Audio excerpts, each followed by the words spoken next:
Topping your news tomorrow in court, the Eastern Heights community in Grenada will face two manufacturing companies accused of dumping toxic chemicals into their community. Today, residents held a prayer session for those who have fallen ill in the community and for justice in court. Jacqueline Kalil reports. All seems quiet and calm in a small neighborhood called the Eastern Heights subdivision located in Grenada. Residents gathered today to pray at a park in the center of the community where a playground stands slowly falling apart, just like their patience with government officials and two manufacturing companies called Meritor and Rockwell. These companies stand accused of dumping a toxic carcinogenic chemical called TCE into the community during the 1960s and 1970s. In September, the Environmental Protection Agency sampled the air and soil in the community. The results show that the concentration of TCE vapor is above cancer screening levels, but below action levels. The residents of the Eastern Heights subdivision are suing these two companies for dumping this lethal chemical into their communities, rendering their properties worthless and potentially putting their lives at risk. The defendants already know that this place is contaminated. That's who we're suing. Through the testing that they've done, really they haven't tested into the neighborhood until we started testing out here. But all of their testing is showing contamination as well.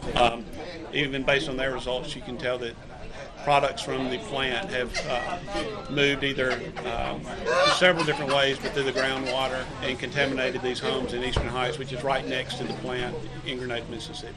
The residents believe this chemical is to blame for the many health problems, including cancer, kidney disease, and liver damage that have been experienced by many members of the community. I have a niece who had serious health problems when she was 14 years old. And she repeatedly went to doctor after doctor, and the doctor's diagnosis and prognosis was it's environmental. The Mammoth manufacturing plant looms just down the road from Eastern Heights. Located directly across from the plant sits an abandoned baseball field where children used to play.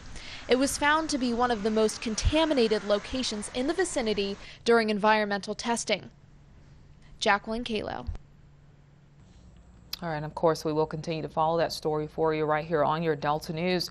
Well, some local residents collecting donations for Baton Rouge flood victims, a Delta business stepping up to lend a helping hand, and it all started with a box and a picture on Facebook.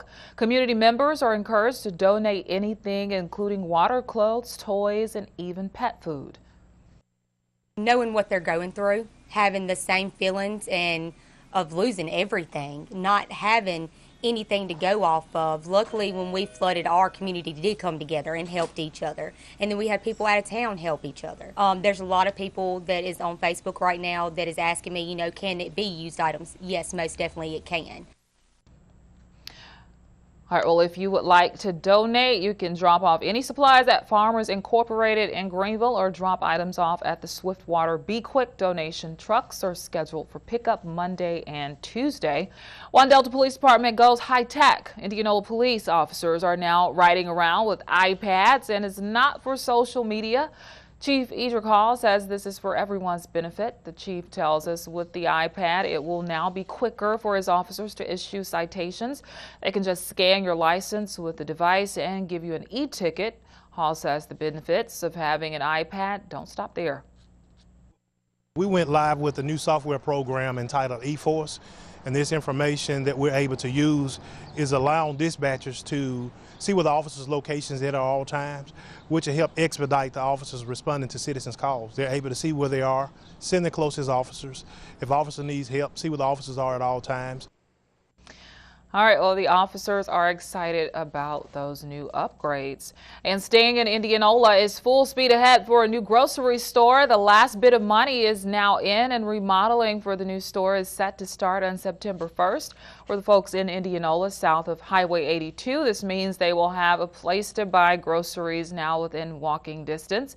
Many are excited about the new developments and say the store will do well. The people's loving it. Us being here. I mean, I probably had 40 senior citizens there this morning talking about how good the tomatoes was, and and we've been selling a lot of watermelons. We started off with 200 this morning, and you see the trailer has went way down since then. We are happy to have it here, and hopefully the people that live on the south side of 82 will be able to stop here and won't have to go to on 82 to get grocery. They can, come right here. Well, remodeling is expected to be completed by the end of the year.